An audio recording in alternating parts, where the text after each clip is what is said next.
Қайырлы күн, құрметті көрермендер, эфирде сәті түскен сұхбат хабары. Біз бүгінде әдеп жөніндегі кеңестің жұмыс туралы айтатын боламыз. Хабарымыздың бүгінгі қонағымен таныс болыңыздар.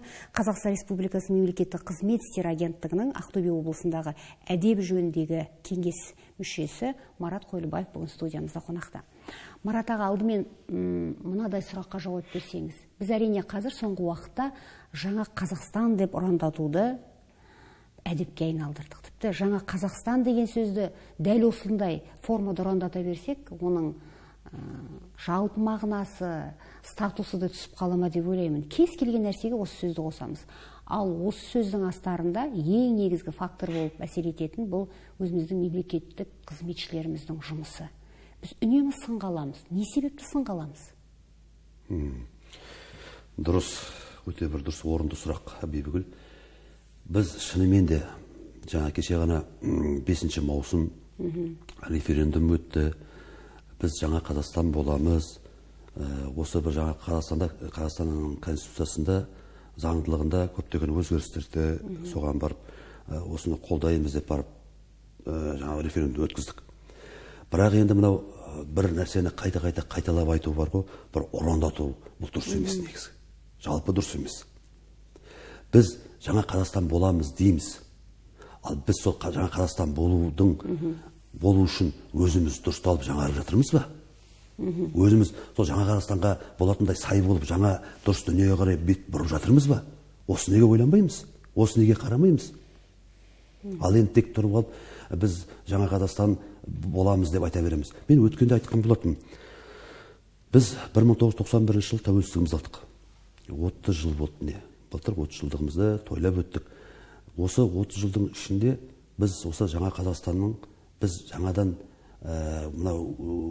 осы тұғыры биік болатын тәуелсіз еліміздің әрмен қарай жүруіне, жолына біз жаңадан міне Қазақстан болып келе жатырмыз. Мынау демек жаңа бір этапқа түсіп, қайтадан мына бір елділікке, сол тәуелсіздіктің нығайтуға жасап жатқан істеріміз деп неге осыны айтпаймыз? Пай тапына. Жаңағыдай бір міне жаңарып келе жатырмыз деп. Ал енді мына жалпы қазақта, адамшылықта, жалпы мұсылмандықта мына пенденің бір күніне ұқсамау керек деген бар.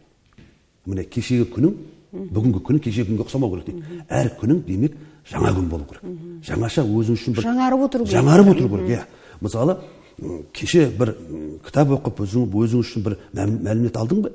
Оны қойып, бүгін сол мәліметті әрмен қарай мен осыны қалай жаңартсам екен деп ізденіс жолында жүріп, жаңада күнге жаңартып отыру керек. Ойымызды жаңартып, тазартып, өмір сүруіміздің мазмұнын қарап, соның үрдісін қарап, үлгісін қарап, жаңадан жаңартып отыруымыз керек. Сол кезде міне жаңару. Демек, адами пенденің, азаматтың өзінің бойында бір жаңару деген бір дүние бар. Ал біз енді өтіп өткен 30 жылды мына қарай шегеріп тастап, ол бетті өшіріп тастап, мына бетке қайтадан жаңарамыз деген қалай болады осында? Бұл әңгімені ертең айта беретін болсақ, бұның арты бар ғой. Мен ойлаймын, тағы да бір тек айту ұрандатып қалған бір әңгіме болып қалмасын деп айтқым келеді. Жаңа өткен 30 жылдың ішінде осы елді басқарған басшыны көп мақтадық, ақыр аяғында осындай 30 жыл бойы отырғызып қойдық деп айтамыз ғой. Ал енді осы жаңа Қазақстан деп ұрандай беретін болсақ, онда дәл сондай дүнияның қайталанбайтынына қандай бізде кепіл бар?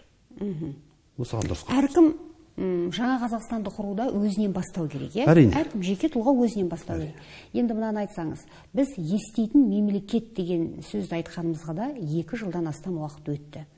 Еститін мемлекет кім? Әрине, мемлекеттік қызметшілер. Бізді неге мемлекеттік қызметшілер әлі күнге дейін халықтың үнін ести алмай жатыр? Біздің айтқанымыздың өзіне қанша уақыт болды, бірақ сол процесс сол күйінде тұр. Әдеп жөніндегі кеңес дәл осы. Еститін мемлекет естімегендіктен сіздер әлі күнге дейін түрлі нелерді қарап отырсыздар. Неге ести алмай жатыр? Дұрыс. Бұл да енді шынымен де еститін мемлекет деп айтамыз. Жаңағы өзіміздің халқымызды еститін мемлекет дейміз. Естімей қалып жатқан жерлер бар, көп деп айтсақ болады. Мен қазір мына әдептік жөніндегі кеңестің мүшесі ретінде айтатыным, бізге түрлі осындай бір істер келеді, түрлі осы бір жағдайда біз қараймыз. Соның ішінде бір кейде бір мемлекеттік қызметкерлердің өздерінің бір жіберіп қойған көп бір орасан үлкен бір қателерін көріп қалып бір қынжылап қаламыз. Ал енді ол еститін мемлекет болғаннан кейін мен өткенде ғана осы күні кеше ғана бір осы жерде мемлекеттік қызметкерлерге бір айлық бір курс өткізіледі екен. Соған барып бір лекция сабақ ретінде барып сол мемлекеттік қызметкерлермен кездескен болатынмын. Сол кезде айттым, міне айналайындар, бауырларым, сіздер еститін мемлекеттің жаңа айтып кеткенде жаңа Қазақстанның мына мемлекет қызметкерсіңдер. Сендер қалай естіп жатсыңдар ма дұрыс? Сол мына халықтың айтып берген арыз шағымдарын дұрыс тыңдап, соның дұрыс шешілуін қарап жатсыңдар ма сендер деп айтамын. Сол кезде, әрине енді қарап жатырмыз ғой деп айтады ғой, кім жұмыс істемей жатырмын деп айтады. Бәрі де жұмыс істейміз дейді. Бірақ айтамын, сен қанша болса да мемлекет қызметкерсің, сен өйткені мына халыққа қызмет етушісің.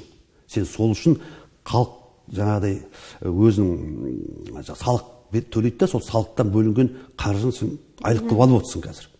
Демек, сен халыққа қызмет етуге парызың сенің ол. Халықтың ақшасы ол. Халықтың ақшасы ол. Халықтың ақшасы, иә. Одан кейін айтамын, жаңа мысалы құқық қорғау органдарының өкілдері болса, жаңа полициялар бар ғой, солар. Жаңа сосын біздің әскерилер, сарбаздар, солар. Сосын міне жаңа мемлекеттік қызметкерлер, сендер мына елдің айбынысыңдар, кәдімгі елдің бетісіңдер, мына мемлекеттің. Сендер сол үшін оларға кәдімгідей бір жақсылап тұрып қызмет етіп, солардың бетіне тұрып бүйткенде мына сізге сеніммен қарау керек олар. Мына келіп тұрған халық, міне мен ағай, болмаса апай, болмаса інім, бауырым, қарындасым, мынаны алып ертең осы шаруаны шешем дегендей, сен кәдімгідей сөзің нық берілген дұрыс мемлекеттік қызметкер болуың керек. Мүмкін түсінбеуі мүмкін, рас. Мына келіп тұрған ағайындардың арасында, жалпы қоғамның өкілдерінің арасында азаматтарымыздың мүмкін сауаты жетіңкіремей тұрған азаматтарымыз да болуы мүмкін. Бірақ ол түсінбей тұрса, оған түсіндіруге тырыс. Осыны айтып түсіндіріп, мыңы түсінбей қалуы мүмкін сені. Мыңы келіп тұрған адамдар. Айтады ғой жаңа, қанша түсіндірем түсінбейді деп. Мыңы түсінбейді, бірақ мың бірінші біреу түсініп, айналайын інім, балам, рахмет айналайын. Осы істеп жатқан істіне Алланың нұры жаусын деп арқаннан қағып кетсе, міне сені жеңгісің. Жаңаға мыңды ұмыт сен. Ал сол ана өтіп кеткен мың, жаңа мың бірінші қылып, сен соған түсіндіруің керек. Сен соған мына осы құжаттағы бар нәрселерді түсіндіріп, соның шешіп, соңына дейін шешім тауып беретіндей, сен кәдімгі нағыз қызметші болу керек. Осылай. Ал енді ол жерде тұрып алып, мынау маған керек емес, мынау былай емес деп тұрып, сен былай қарай бет бұратын болсаң, одан ол жаңада еститін мемлекеттің өкілі емессің сен.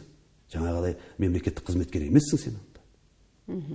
Осыған дұрыс түсінікпен қарап, дұрыс осыдан шешім қабылдайтын болса, сол кезде ғана біз естуші боламыз. Сол кезде ғана біз жаңа айтып отырғандай талқылап кеткен жаңа Қазақстан боламыз дейміз ғой. Жаңалықпен, жақсылыққа қарай қадам аттайтын ел боламыз деп айтқым келеді. Әдеп жөніндегі кеңестің жұмысын біз үнемі көгілдір экран арқылы көрсетіп отырамыз, бұқаралық ақпарат құралдарында айтылып отырады. Бірақ бір нәрсені білгім келеді. Мысалы, әдеп жөніндегі кеңес ауыл әкімдерін сынға алып жатасыздар, сол аудандағы ЖКХ-ның басшысын сынға алып жатасыздар, немесе бір басқарманың басқарма басшысының орынбасарынан әріге аспайсыздар. Осы тұста мынадай сұрақ туындайды. Департаменттің басшылары, басқарма басшылары дәл осындай заң бұзушылықтарға, сіздер қарап жатқан істерге жол беріп жатқан жоқ па? Өйткені үлкен орталықта отырған министрліктерде де осындай дүниелердің болатынын біз біліп отырмыз. Бұл парадокс нәрсе емес пе? Осыны түсіндіріңізші. Енді бұл былай ғой. Бізге мысалы міне айран ішкен құтылаттың кейіп емес пе деген сұрақ туындайды. Түбін жалаған жауабын береді деген бар ғой. Сол сияқты болмайды, бірақ бұл жерде мынау алдымызға келеді, мына прокуратурадан қарайды, оның алдында жаңа мына антикор деген бар ғой. Сол антикор тексеріледі, оны прокуратура қарайды. Одан бәрін қарап болғаннан кейін, бір қылмыстық іс табылмағаннан кейін, бізге енді осыны әдептік кеңес өкілдері қарасын деп бізге қарай береді былай. Ал енді мен сол себепті мен бұл сұрағыңызға мен кәдімгі управлениенің басшылары, кәдімгі қаланың әкімнің орынбасарлары, басқасы қаланың әкімін айтпағанда тіпті облыстың басшысының орынбасарлары бізге қарауға құзырымызға келмейді. Олар өйткені саяси тұлғалар. Бұларды жоғарыда агенттікте құрылған әдептілік осындай кеңес бар. Сол жақта қарайды. Ал енді бер жағындағы аудан әкімінің орынбасарлары, оның ішінде ауылдың әкімдері, әрине ол бізге енді келіп жатады енді. Ол өйткені жаңа айтуыңыз дұрыс, әрине. Біздің жаңа өзімізше осы жердегі әдептілік кеңестің мүшелері біздің бізге көбіне ауыл жақтан келеді, ЖКХ-ның басшылары. Оның ішіне қандай әңгімелер келеді? Мен өткенде де айтқан болатын, тағы да қайталағым келеді. Мына қаражат бөлінеді ғой.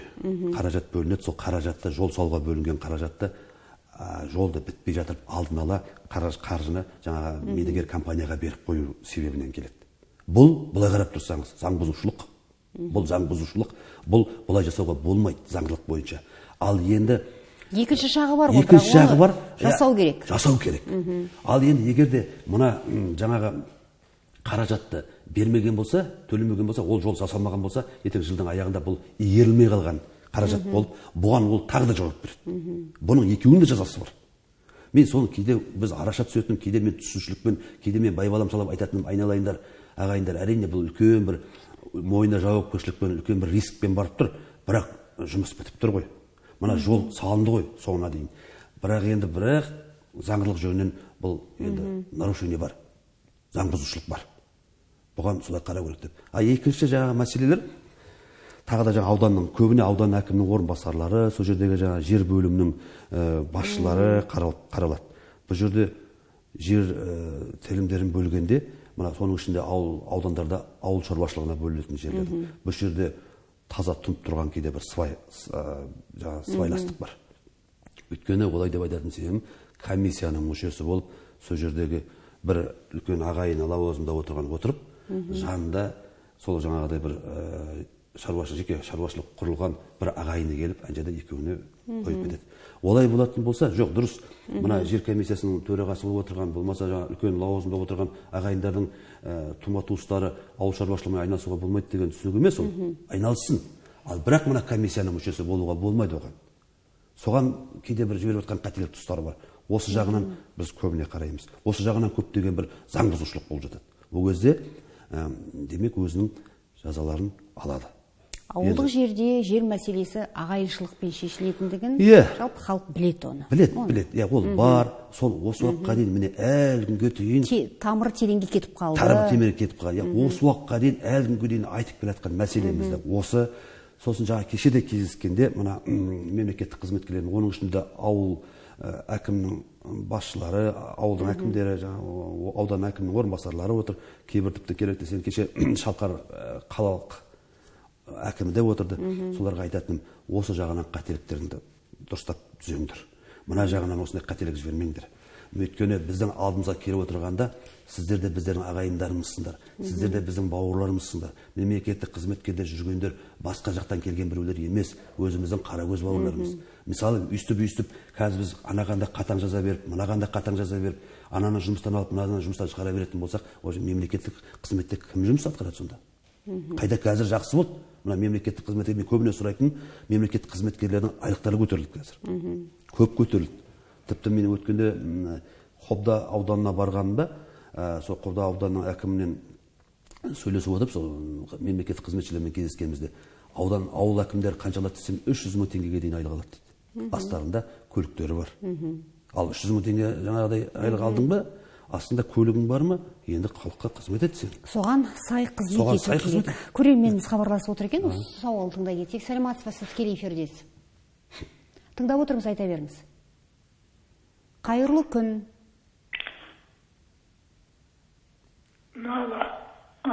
Саламатсыз, айта беріңіз, апа, естіп отырмыз. Саламатсыздар ма? Саламатсыз, ағай. Мен бір мына Марат інеме сұрақ қояйын демедім, мына тақырыпқа байланысты емес пе білейін деп. Мынау Мүсірев көшесі, Мүсірев 65. Жол жоқ. Жаңбыр жауса көктемде, қара ергенде тізеден балшық болады. Көшеде свет те жоқ. Жаяу жүргіншілердің жолы да жоқ. Қараңғы жерде қабан күркірейттің кесірі болды. Ал енді мына менің тағы айтайын дегенім бір термінің бастығы, басқа бір атақты адамдар болса, оларға дәлейтіп көше береді, көшесіне асфальттайды, оған свет жағады. Ал Мүсірев деген ол атақты халық жазушысы бұның көшесін мынадай қараңғы жерге қамап қойып отыр. Осы жөнінен жәрдем бола ма деп отырмын, Марат ініме. Қай көше туралы айтып отырсыз, аға, ести алмай айта, мен шаршадым енді. Қай көше? Аға әкіміне де айттым, аудан әкіміне де айттым, облыс әкіміне де арыз бергенім бұрын. Аға, қай көше екенін айтып жіберіңізші. Кезден бастап айтып келе жатырмын. Мүсірепов көшесі, иә? Бұл қай Осы жөнінде айтайын деген мүмкін болса. Бұл қай жер орналасқан? Рахмет. Қай көше деп айтыңыз? Қай көше екендігін дұрыс айтып жіберсеңіз, аға? 65. Көшенің атын айтсаңыз. Бұрынғы Котовский көшесі ғой. Бұрынғы Котовский көшесі, түсінікті. Не айтасыз, аға? Бұл Котовский көшесі анау Шаңқайда ғой дейм бе? Қазір кім Мүсірептің көшесі дейм бе? Дұрыс, өте дұрыс сұрақ қойып отыр бұл ағамыз. Бұндай көшелер жасалу керек. Жолдан бөлек тіпті жарық та жоқ дейді. Жолдан бөлек жарық та жоқ дейді. Бұған қаралу керек. Міне қала әкімінің де қазір тыңдап отырған болса, қала әкімі мына Шақаров мырзаға да құлаған алтын сырға бұл айтуымыз керек. Қозғалу керек бұл. Бұл енді Котовскийдің атында болған, қазір Мүсірептің атында дейді. Ол халық жазушы. Бірақ кімнің жазушының атында болмағанда да біздің халқымыз тұрып жатқан көшелердің біреуі ғой ол. Осыған біз міндетті түрде әрине көңіл бөлуіміз керек. Ол көше жасалу керек. Ол көше жасалып біту керек. Мен енді кеше жаңа айтып жатқан әңгімеміздің басына тағы да бір қайтарылып келгім келіп отыр. Біз жаңа кеше мына ұлттық құрылтай құрылайын деп отыр. Енді мына ертең Ұлытауда ұлттық құрылтай құрылады дейді. Ұлттық құрылтайға біздің облыстан бір өкіл сайланады екен, жіберіледі екен соған. Бірақ енді әлі күнге дейін белгісіз кім баратын ол жаққа ұлттық құрылтайға. Бірақ негізгі ұлттық құрылтайға барғанда міне осы проблемаларды көтеру керек. Басты проблемалар біздің Ақтөбе облысында, өңірімізде жолдың сапасы өте нашар. Мына облыста, жалпы қаланың ішінде. Енді мен жаңағы мына Мүсіреп көшесінде мына ағамыз санау уақыттан бері арыз шағымданып келе жатыр, осы уақытқа дейін шешілмей келе жатыр дейді ғой жаңа. Бірақ енді мына тұрған қаланың кәдімгі күре тамыры деп айтсақ болады. Анау 41-ге анау алғаға шығатын жол. Қазір сол 41-дегі тұрып жатқан азаматтарымыздың, біздің ағайындарымыздың қайта шыдамы мықты екен. Осы уақытқа дейін шыдап келе жатыр. Енді осыны бітіретін уақыт болды ғой, қай уақыттан бері. Осыны айтылып жатқан әңгіме ғой. Міне осы біту керек. Міне сөзге жерде барғанда жаңа құрылтайда айту керек. Осы проблема, біздің жол проблемасы.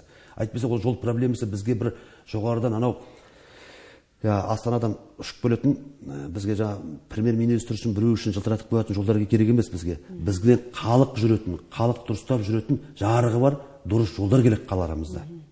Мына сыртқа шыға берісте. Ал енді мына тұрған жаңа алғаға, әр жағы Қандыағашқа дейін де үлкен жол бітеді деп жатыр ғой, осы 2020 жылға дейін. Оны да күтейікші, бітер мүмкін.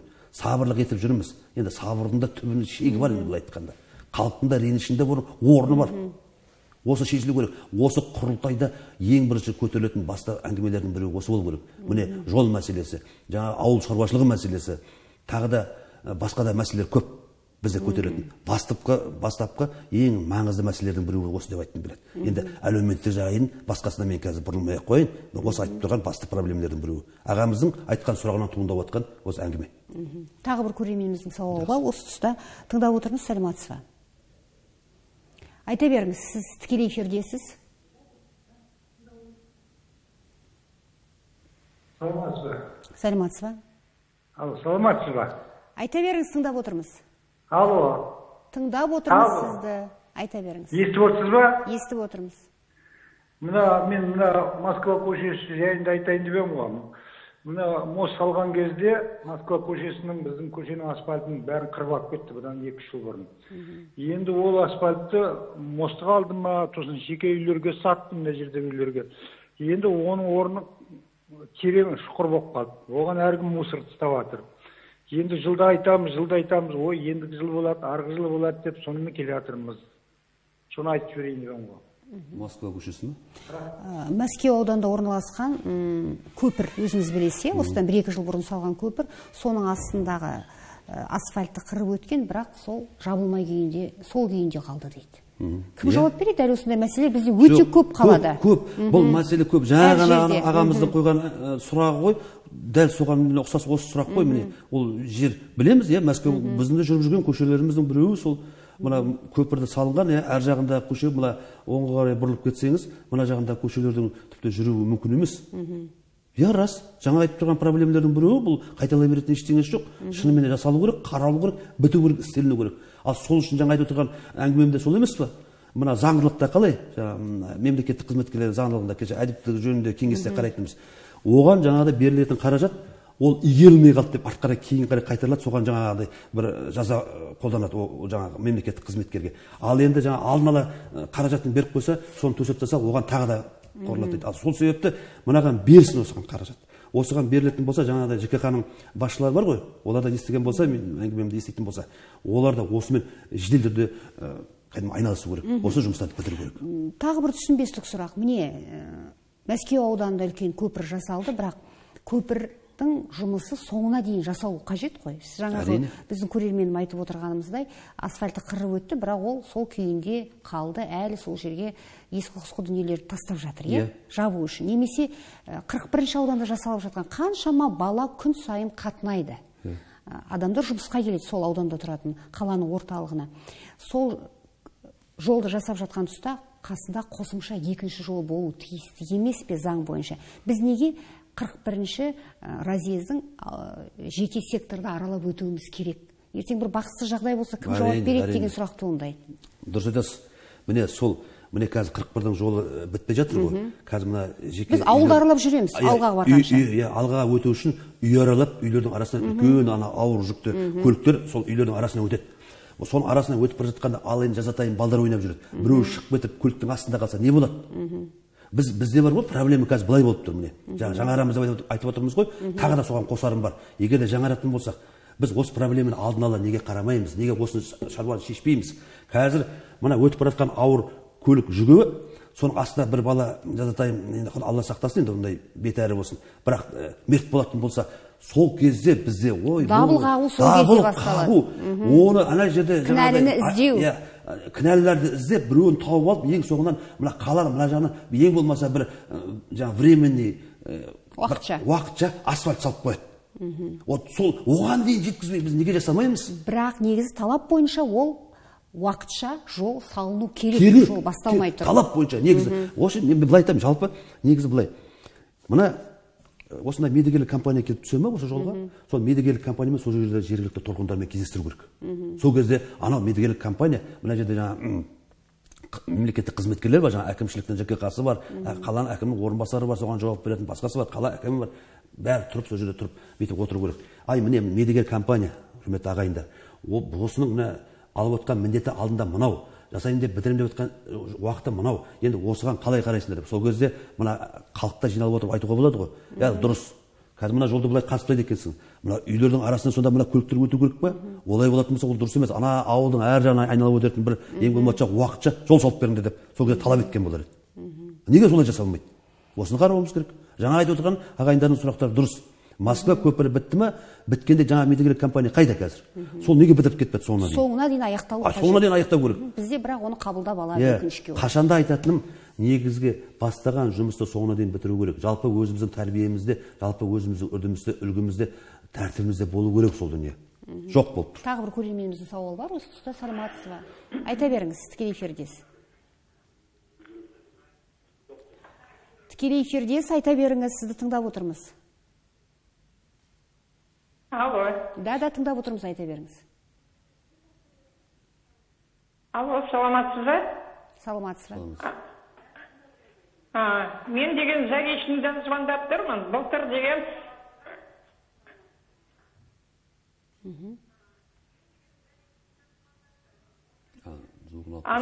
су өткіземіз деп жолдың бәрін қопарып тастады. Гуцалы, Центральный, Букембаева. Даже 17-ші маршрут жүретін автобус, ето оған да қиын. Қашанға дейін ол жолдарды енді адам қатарына кіргізеді. Сізді бүгін жол басқармасының басшысы қызметі келіп отыр деп отырған болар көрерменіміз. Бірақ әрине сіздің әдеп жөніндегі кеңеске қатысты бұл сауалдар бір-біріне өте ұқсас болып келеді. Міне, су кіргіземіз деп бастады, бірақ аяқсыз қалды. Тіпті жолаушылар жүретін автокөліктің өзі жүре алмайды дейді автобустардың. Бұл шын мәнінде сорақылық. Әрине. Енді шынымен де мен енді жол басқармасының басшысы емеспін, жаңа ЖКХ-ға жауап беруші, мен соның басшысы емеспін, жалпы қойылып отқан ағайындардың халықтың жан айқайын жеткізуші, оның ішінде айтып жүрсе бір азаматтардың біреуінде өзім санаймын. Мына айтып отқан, қойылып отқан сұрақтардың бәрі өте орынды, дұрыс.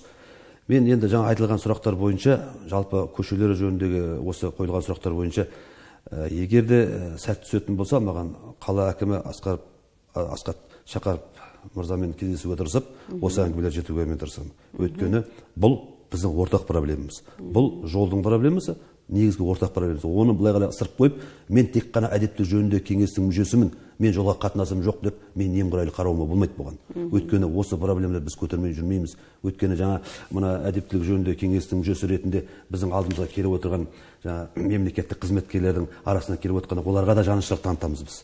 Қаншама биыл міне жыл басынан бастап 11 іс түсті. Сол 11 іс келді, соның мысалы 5-еуі қаралды да 6-ы артқа қайтты. Демек, оның ішінде де мына заң бұзушылықты біз айқындай алмадық. Сол себепті ол артқа қайтарылды.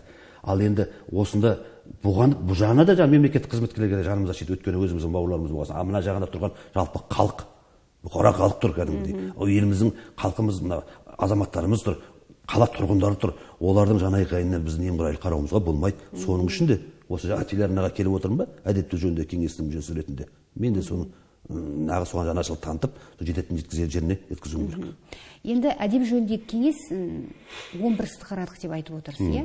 Әртүрлі салада, мысалы, ішімдік ішкен мемлекеттік қызметші, көлікке отырған мас күйінде, немесе қазір әлі де үрдіс бар, ол үрдіс жоққа шығарғысы келеді, тіпті өзінің мемлекеттің берген автокөлігін отбасына беріп қойып, соның пайдалану, балаларын мектепке тасу, немесе жұбайын әсемдік салондарға тасу әлі де кездеседі бізде.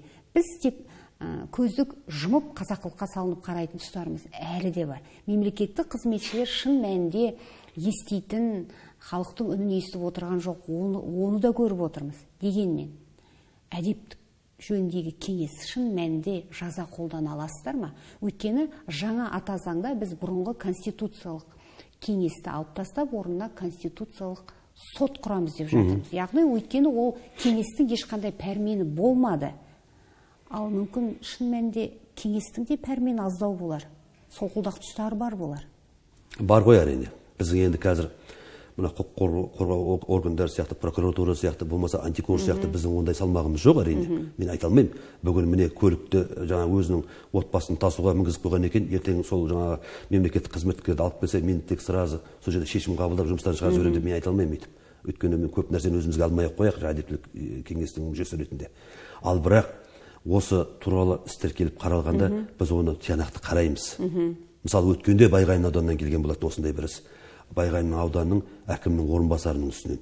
Сол кезде қарағанымызда, сол жерде бірталай жыл бойы біздің Байғанин ауданы емес, тіпті қазір қалада тұрып жатқан бір ағамыз, жазушы, соның жаңа бір үлкен бір мерей жасқа толғанына байланысты құттықтауға келген екен. Сол мемлекеттік қызметші өзінің көлігін жіберген екен құттықтаушыларды. Өйткені сол қалаға кетіп бара жатқан көлік, ол жаңа жөндеуге кетіп бара жатыр екен, сол себепті соны пайдаланып қалып мінгізіп жіберген екен. Соны қарағанымызда біз соны ақыр аяғында ол ремонтқа келетін машина болғасын, соған тек жол жөнекей мініп келгендерін айқындадық та, артынан оны қоя қойдық, сонымен артқа қайтардық. Ал бірақ дұрыс, біз анау елімізге, біздің халқымызға, ауданымызға, ауылымызға еңбек сіңген ақсақалдарымызды сыйлаймыз. Дұрыс, оларға құттықтауға барамыз, дұрыс. Бірақ енді оған біз мемлекеттік мына қызметкер астында жүрген көлігін жеке шаруаға пайдалануымызға болмайды. Жаңа айтып тұрғанда сіздің айтқаныңыз шынымен де естуші мемлекет, оның ішінде осындай мемлекеттік қызметкерлер тіпті соның ішінде өзінің отбасына тіпті жеке көлік ретінде мінгізіп қойып, өйтіп мінгізуімізге болмайды. Дәл сондай ғана әңгіме Ырғыз ауданында да болған. Жеке мемлекеттік қызмет, мемлекеттік көлікті мына қалаға беріп жіберіп, өзінің туысқанына мінгізіп қойған болды. Ол туралы да үлкен бір айқай болды, дау-дамай болды.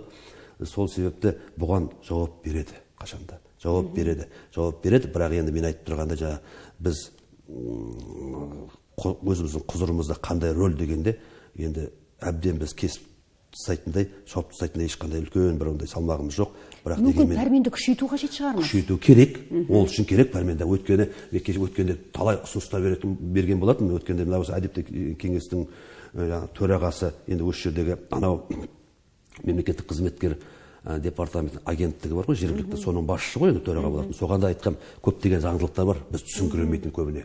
Мына кейбір бір жерде отырған басшы болып отырады да, осындай нәрселерді бүлдіріп болғаннан кейін басқа басшылыққа ауысып кетеді да, артында қалған дүниені өзінің орынбасарлары, руководитель аппарат, басқа біреулер сонымен жаңағыдай шеше алмай отырады осы әңгімені. Олай болмайды. мына басшы қай уақытта басқарды, осы жердегі басқарған басшы қай уақытта қай жерге кетіп қалса да, сол іс көтерілген уақытта сол сұраққа жауап беру керек. Бұрын кеңес үкіметі кезінде еңбек кітапшасына жазылатын еді, заң бұзушылықтар болса, басқа мәселелер болса. Сол үшін мынау мойнына жауапкершілікті алып тастауға болмайды. Өйткені мойнына жауапкершілікті алып тастай беретін болсақ, онда өткен басшылар ертең айтады ғой, мына жерге барам, бір нәрсені бүлдірем деп, келесі бір жерге көшіп жүре берем деп. Сол үшін ол осыған немқұрайлы қарамауымыз керек. Осы заңдылыққа, жаңа заңдылық күшейту туралы айтып отырсыз ғой. Осы заңдылық күшейтуде, осы әділеттілік жөніндегі кеңеске осыны енгізетін болса, көптеген мен ұсыныстар ұсынған болар едім. Өзім жеке басым негізі. Яғни көп нәрсенің алдын алар едік. Алдын алар едік. Олай болса әңгімеңізге рахмет. Әрине еститін мемлекет халықты естіді ме деген нәрселер соңғы уақытта жиі айтыла бастады. Біз сол еститін мемлекетті құруымыз қажет, қазір құру үстіндеміз, өйткені жаңа Қазақстанда міндетті түрде еститін мемлекет болуы қажет. Әңгімеңізге рахмет. Құрметті көрермендер, осымен біздің бүгінгі сұхбатымыз аяқталды. Студиямызда қонақта болған Қазақстан Республикасы мемлекеттік қызмет істері агенттігінің Ақтөбе облысындағы әдеп жөніндегі кеңес мүшесі Марат Қойлыбаев болған еді. Өздеріңізбен қоштасамын. Сау болыңыздар.